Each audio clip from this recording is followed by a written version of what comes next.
Hello children of the future penguin class. My name is Mr. White and I am going to be your teacher in September. I am very much looking forward to meeting you all, and I am sorry that we've not been able to do it so far, but I cannot wait to meet you all.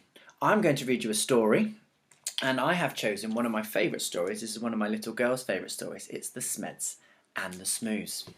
So I'm just going to switch over the camera and I shall begin my story.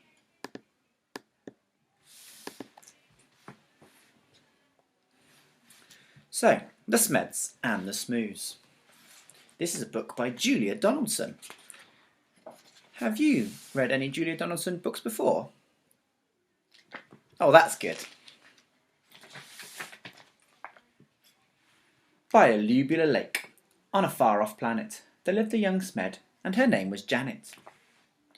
Not far away, on a Humplety hill, there lived a young Smoo by the name of Bill. Janet, like all the Smeds, was red, and this is what her grandfather Smed. Never, never play with the Smoos. They sleep in holes and wear strange shoes. They jump about like kangaroos. Never, never play with the Smoos. And Bill, like the other Smoos, was blue, and these were the words of Grandmother Smoo. Never, never play with the Smeds. They have strange hair upon their heads. They sleep in funny things called beds. Never, never play with the Smeds. The Smeds on their lake liked nothing better than splashing around, getting wetter and wetter. But Janet grew bored of this watery play, and only one morning she tiptoed away. The Smoos jumped about on their Humplety hill, and they bounced up and down it and never stood still. But Bill was beginning to think, this is boring. So early one morning he set off exploring.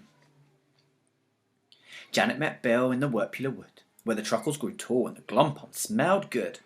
The two rubbed antennae and played all day long. She told him a story and he sang her a song. Then they climbed to the top of the Gerberry Coot and nibbled its juicy and jellyful fruit. There they are. Till who should disturb them but Grandfather Smed, shaking his fist as he angrily said, Never, never play with a Smoo. They're such a nasty shade of blue. For the 100th time I say to you, never, never play with a Smoo. And Grandmother Smoo was so close behind, and this is how she spoke her mind. Never, never play with a Smed. They're such a dreadful shade of red. I'll say it again what I've always said. Never, never play with a Smed. Years went by on the far-off planets, and Janet missed Bill, and Bill missed Janet. But off they crept whenever they could to sing and play in the Wirpular wood. The two of them grew and decided to wed. But what do you think their grandparents said? Oh, never, never marry a Smoo. They're such a beastly bunch, a crazy crew. They drink black tea and they eat green stew. Never, never marry a Smoo. Oh, never, never marry a Smed. My dearest child, are you off your head? They drink pink milk and they eat brown bread. Never, never marry a Smed. Well, Bill and Janet stole out that night while their families slept and the scroon shone bright. They clambered into the Smed's red rocket. Grandfather Smed had forgotten to lock it. Bill pressed the button and Janet steered. And when their families woke, they both disappeared. And the Smed said, your Bill must have stolen our Janet and taken her off to a distant planet. And Smoo said, it's Janet who's stolen our Bill and lured him away from the Humplety hill. The Smoos climbed into their rocket of blue, and they said to the Smeds, you'd better come too. Suspicious and scowling, they soared into space till they reached planet Vundrum, a dry, dusty place. The Vums had long arms which they waved in the air, but they didn't have news of the runaway pair. The next stop was Lurkstrop, covered in roses. They watered by beasts with small eyes and long noses. Don't they look funny? They touched down on Grimblestosh, coated in grime. They searched planet Glurch and found nothing but slime. One morning the Smoo found they'd run out of tea, so the Smeds shared their milk, which was pink as can be. Then Grandfather Smed said, my hair needs a trim. And so Grandmother Smoo kindly cut it for him. That was nice. They landed on Skloop, where the Scloopies wore kilts. They flew to Klaboo, where the Clabs walked on stilts. They searched all year long, and they searched longer still. But they didn't find Janet, and they didn't find Bill. "Oh, alas," said the Smoos, and Smeds said, "Alack! We failed in our quest, and we'd better turn back." So they turned and flew home to their very own planet. And far down below they saw... Do you know? That's right, Bill and Janet.